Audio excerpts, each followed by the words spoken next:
One, two, three. Hello, my name is Jefferson Mayfield. Today is Sunday, May 3rd, 2026. I am playing Total War Three Kingdoms as the faction of Tao Tao. I am playing in records mode rather than romance mode, so there is no special abilities or buffs for the army or anything that can sway a battle in a way that is fantastical. So you're going to experience a bit more realism. And I also play in battle realism mode, which means there's no pausing, there's no doing anything to slow down the action of the battle so that you can manage it.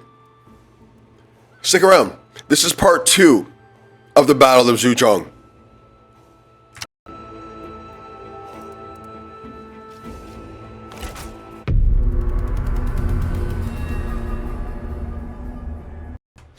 While it's loading, a few things here. I won the first battle where I was outnumbered by 1,100 soldiers. This battle is more equal. Looking at the numbers, I'm fielding 1,516 warriors, as you can see. They are bringing to bear 1,427. So slightly less, but mostly the same. In this game, this video capture rather, I want to demonstrate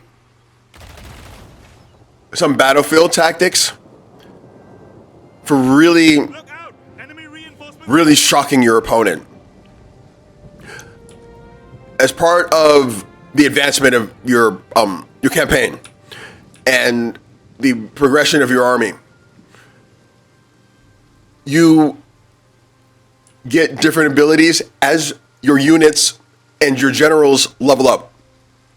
Some of those abilities are the ability to use caltrops and smoke, as well as the ability for the army itself to use barricades, like the wooden barricades, the arrow towers, and the oil. I'm going to fast forward the beginning of this battle because it takes quite some time for the opposing army to get here because it's raining and they're not quite sure where we are right now. The rain is concealing our location. Unlike the first battle, like I said, we're not outnumbered. It's about equal. My army is a bit more multifaceted as they're fielding primarily cavalry and our archer artillery.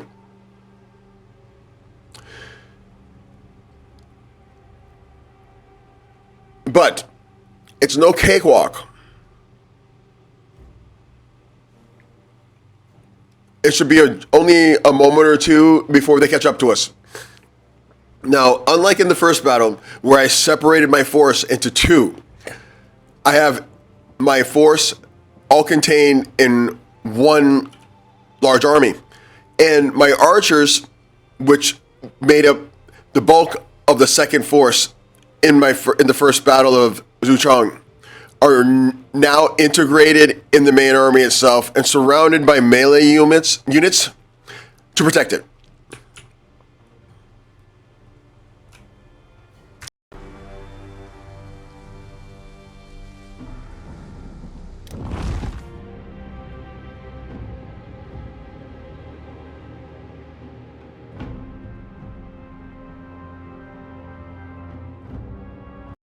The enemy force is made up primarily of the remains of the army from the first battle and the remains of the Xuchang garrison, representing the faction of Xuchang.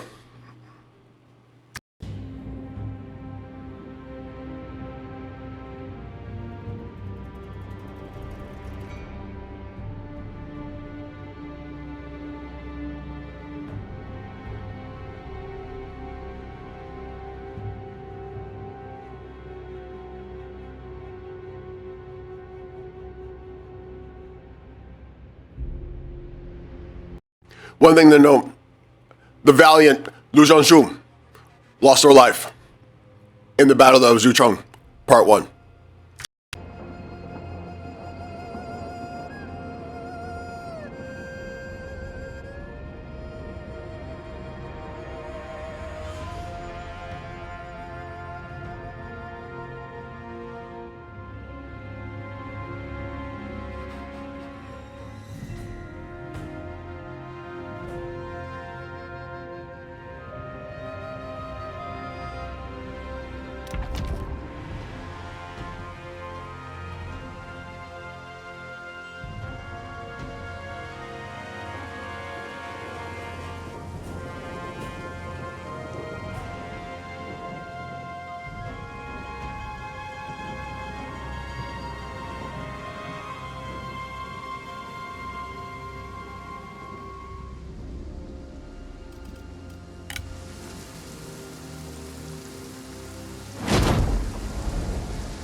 Now those small things that you see my units throwing, those are called caltrops.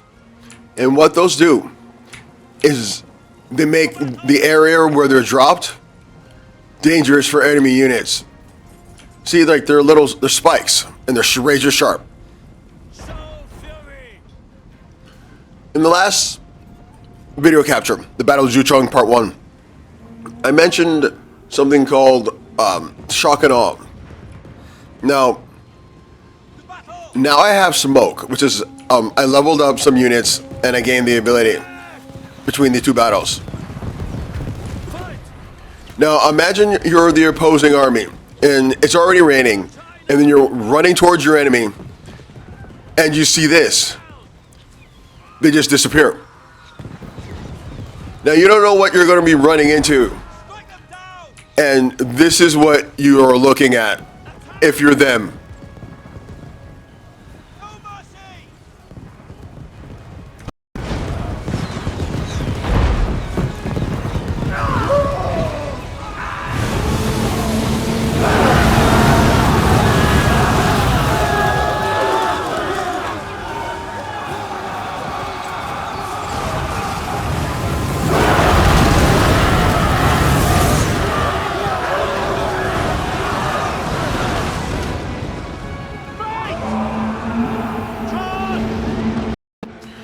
Yes, in the Battle of Xuchang Part 1, I mentioned shock and awe. But whenever possible, apt for creating or inspiring abject terror.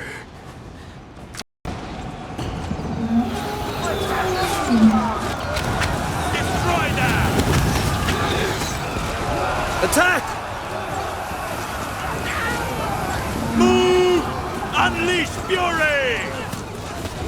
You! I demand vengeance! In every corner of the land, they beg you to be silent! Kill them! Strike! And hey, what's more terrifying than a pop-up barbecue?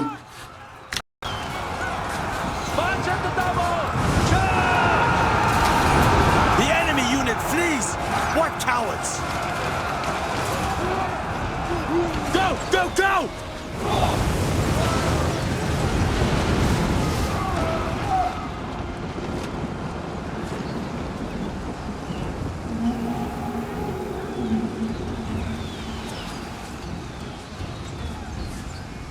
Do not relent!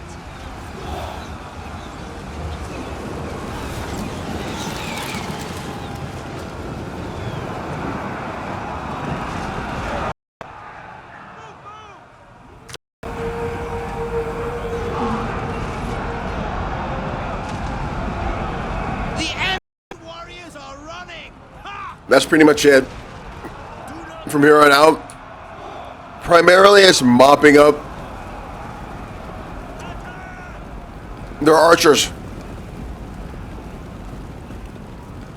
This was a really great battle to play, and really fun to capture, I have to admit. Morale is a huge part of this game, especially if you play in records mode.